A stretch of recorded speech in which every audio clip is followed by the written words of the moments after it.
حضرت عمر تھوڑا ٹھنڈے ہوئے کہا میرا نام عمر ہے. غلام پھر بھاگ کر کے گیا، جا کے مالک کو بتایا عمر بول سے.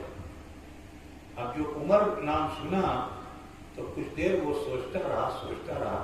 اس کے بعد غلام سے کہتا ہے کہ دیکھو وہ کتاب ہے، داہنی طرف بکسا ہے، اس کے اندر پیچھے ایک کتاب ہے، اس کتاب کو نکالو. غلام نے ایسے کیا، کتاب نکالا، اس کے سینے پہ کھول دیا. نا بوڑھا ہو گیا تھا کہ اس کی جو اس کو کیا بولتے ہیں آپ لوگ؟ یہ چوبر ڈھکنا، پکنا، کیا بولتے ہیں میرا شوگر پاتا، جو بھی سمجھ گیا نا. یہ اوپر والا ایسا جو اوپر نیچے ہوتا ہے اس کو کیا بولتے ہیں؟ شوگر پاتا. چلو ٹھیک ہے، آج ہی پتا چلا کہ جس کو چوکر پاتا کہتے ہیں، ہے نا. تو چوکر پاتا جو تھا بوڑھا مالش ہوتا ہے نا تو اس کا جھڑک جاتا ہے. تو یہ چوکر پاتا اس کا لٹا کے آ رہتا تھا. اب اس کو جب کبھی کچھ دیکھنا ہوتا تو ایسے اٹھا کے دیکھتا تھا، پھر چھوڑ دے تو پھر لٹک جائے. تو بوجھ رہا ہے. تو اس کا حال ہی تو اس نے ایسے پلک کو اٹھایا، دیکھا ایک سائڈ میں، دیکھا. اب جو دیکھا تو دیکھتا ہی رہ گیا اور کہتا کیا ہے کہ ایک غلام جاؤ پوچھ کیا انر بابر نام کی. اب تو غلام کی حالت ہو گئی خراب، جدی جاگو تو کی ہو گئے. تو غلام نے کہا مالک کا حکم اچھے جاتے ہوئے لیکن سمپورن دوارا بھی کھول گورا الپ دوار کھول گو جدی رام ہوئے تو دوار کا بند ہو گئی نہیں. ٹھیک. غلام گیا، اس نے بھی تھوڑا سا دروازہ کھولا. اب کہا لیکن بھائی مسافر راگ ہو گئے نا، اب یہ جگہ راگ ہو گئے نا تو بالکل راگ کیا کہنا چاہتا ہے. اب مالک نے پوچھا اپنا بابر نام کی. پھر راگ ہوئے من سے، پھر آواز آئے عمر چپ تھا کچھ بول بیٹا جدی ڈاکو آئی پہ جان جاوے مال جاوے نام بجے لو بول دیے. خطاب لوٹ کیا ہے، خطاب بھی بولے تو مالک جو تھا وہ خوش ہو گیا. اس نے کہا غلام ان کو دروازے کھڑا کر کے رکھا، لے آؤ ابھی انہیں دیدار کرتے چاہیے.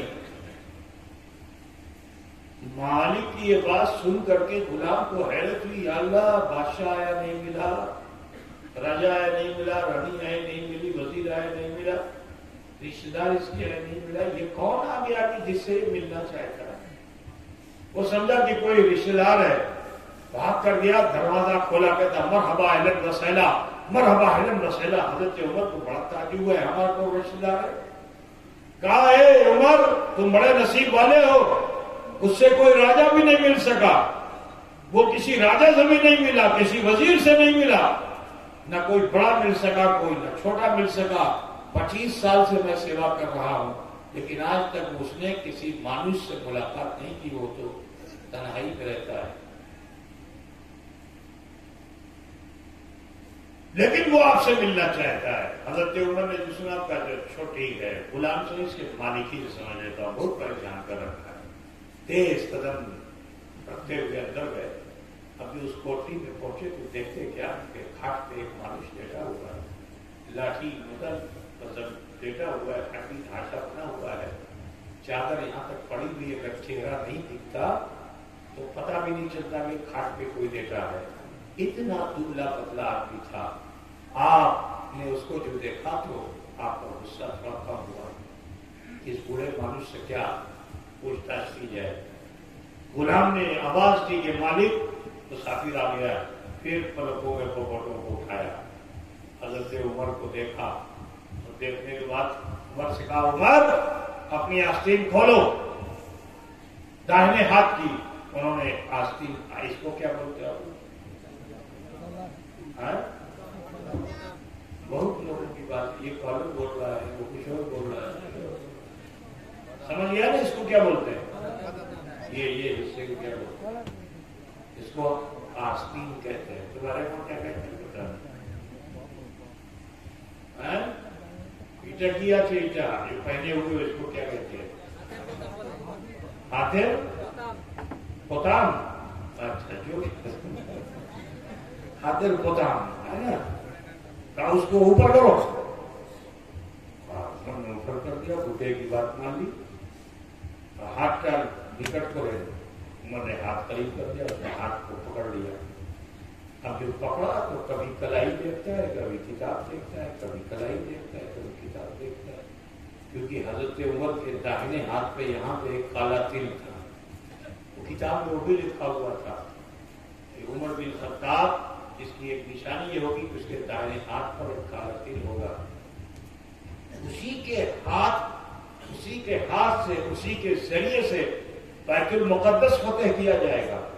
ابھی آپ نے سنا میں اسرائیل کا گولہ بم ڈال رہا ہے فلسطین کے اوپر، سنا کہ نہیں سنا ہے نا؟ وہ جگہ وہاں بیت المقدس ہے، قبلہ اولا جہاں تھا، انہیں کے ہاتھ پہ بیت المقدس فتح کیا جائے گا. لیکن وہ اس وقت یہ کام کرے گا کہ جب نبی کا سچا غلام بن جائے گا. جب نبی کا غلام بن جائے گا تو اب اس مالک نے پوچھا کہ اے عمر یہ بتاؤ مکے میں کیا کوئی ایسا شخص ہے جس کا نام محمد یا احمد ہے، جو ایک خدا کی وحدانیت کا چرچا کرتا ہے اور اپنی رسالت کا ذکر کرتا ہے؟ حضرت عمر نے تصدیق کر دی تو کہا اے عمر اپنا نصیب کھوٹا مت کرو، دامن احمد سے وابستہ ہو جاؤ، رحمت للعالمین کی چادر میں آ جاؤ. جب تم اسلام لاؤ گے تو تمہارے ہاتھوں پہ ہی بیت المقدس فتح کیا جائے گا. کاش کے مجھ میں بھی چلنے کی صلاحیت ہوتی تو میں بھی چلتا مکہ اور چل کر کے انہی کے قدموں پہ نثار ہو کر کل میں شہادت پڑھ لیتا. یہ دعوت دی اس نے. جو آدمی مخالف ہوتا ہے اس کو اگر اچھی بات بھی بتاؤ تو بری لگتی ہے نا؟ مثال کے طور پر کوئی آدمی کے اندر اگر جھگڑا ہے اور تیسرا آدمی آ کر کے کوئی اچھی بات بھی بتائے جس سے آپ کو فائدہ پہنچنے والا ہو تو آپ یہ سمجھیں گے لگتا ہے دشمن کی طرف سے آ گیا. بات سمجھے نا؟ تو اب یہی سمجھیں گے دشمن کی طرف سے آ گیا. تو حضرت عمر کے من میں بھی یہ خیال ہوا کہ دیکھو یہ بڈھا یہاں لیٹا ہوا ہے، جبھی تو اسلام پھیل رہا ہے. یہ بوڑھا مانوس بولتا ہے، لوگ جا جا کے مسلمان ہو جاتے ہیں، ہے نا؟ نسل کو ہاشا اللہ.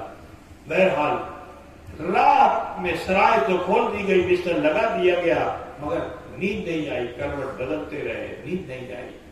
آخر صبح سے پہلے ہی اٹھ کھڑے ہوئے، جلدی جلدی اونٹ پہ اپنا سامان رکھا اور پھر اس سرائے سے رخصت ہو گئے.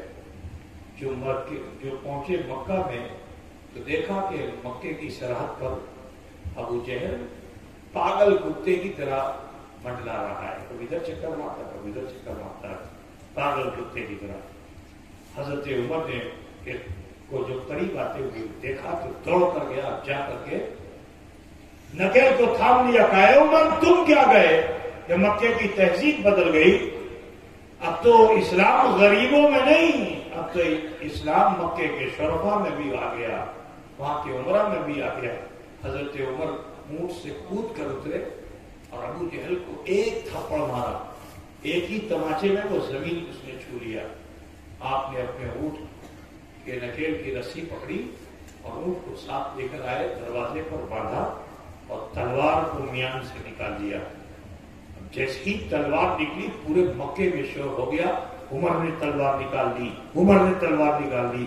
نہ جانے کس کی قضا آئی ہے، نہ جانے کون موت کے گھاٹ اترے گا. پورے مکے میں بھگدڑ مچ گئی، کوچوں بازار میں بھگدڑ مچ گئی، بھوک کا عالم ہو گیا، سناٹا چھا گیا. ہر کوئی جان بچانے کے لیے ادھر ادھر دبکنے لگا. عورتوں نے اپنے گھروں کے دروازوں کے دریچوں میں اپنے دوپٹے کو لگا دیا تاکہ عمر کی نگاہ غضب اس کے ذریعے ہمارے گھر میں نہ آ سکے. ماؤں نے اپنے بچوں کو آنچل میں چھپا لیا. عزیزو خوف کا یہ عالم تھا کہ اسی عالم میں ایک عاشق رسول صحابی رسول ان کے سامنے سینہ سے پر ہو گئے. کہا عمر یہ تلوار لے کے کہاں جاتے ہو؟ کہا آج فیصلہ کرنا ہے مجھے، میری تلوار ہوگی اور محمد کا بدن ہوگا. نقل کفر کا باشد. صحابی کو چھلا لا گیا، کہا عمر ارے وہاں جانے سے پہلے اپنے گریبان میں جھانک کے دیکھو، وہ اسلام جس کی دعوت رسول رحمت دیتے ہیں اس کا اثر تمہارے گھر تک بھی ہو چکا ہے، تمہاری بہن بھی مسلمان ہو چکی ہیں، تمہارا بہنوئی بھی اسلام لا چکا ہے۔ اتنا جو سنا تو عمر کو اور چلا گیا، اچھا میرے گھر تک بھی یہ معاملہ آ گیا، چلو پہلے میں اپنے بہنوئی سے نپٹتا ہوں۔ تلوار لے کر بہنوئی کے دروازے میں پہنچے۔ دروازے کی کنڈی سمجھتے ہو نہیں، سیکڑ جیسے ہی پکڑا، ابھی دستک دینا چاہتے ہیں کہ اندر سے آواز آ رہی ہے، بڑی موہنی آواز، دل کو بھا جانے والی آواز، اندر سے قرآن کی تلاوت کی جا رہی تھی۔ حضرت عمر نے جو سنا تو سنتے رہ گئے، اور آخرکار اسی کیفیت میں آپ نے دروازے پہ دستک دی۔ پوچھا گیا کون؟ جواب دیا عمر بن خطاب۔ آپ کی بولی سے بہن نے جان لیا کہ بھائی بہت ناراض ہیں۔ بہنوئی کو اپنے شوہر کو پیچھے کیا، خود آگے ہوئی، دروازہ کھولا۔ عمر اندر آئے، بہن کو ڈھکیل کر بہنوئی کے قریب گئے اور اپنے بہنوئی کو مارنا شروع کر دیا۔ لیکن کچھ دیر کے بعد کہتے ہیں بھائی وہ کیا تم لوگ پڑھ رہے تھے جس سے من کو شانتی ملتی ہے، جس سے من کو قرار حاصل ہوتا ہے، جس سے من کو سکون ملتا ہے، وہ کیا پڑھ رہے تھے؟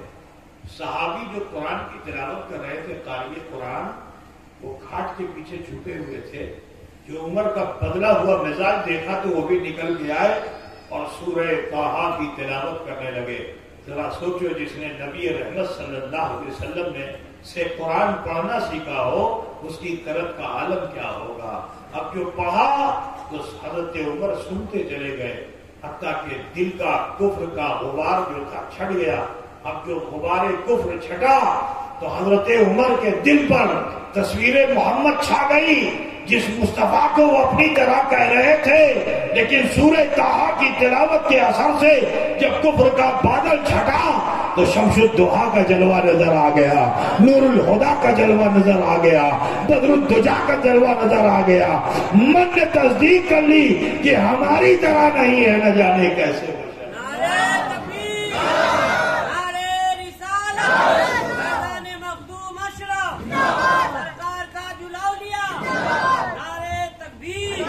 ہاتھ میں تلوار لے کر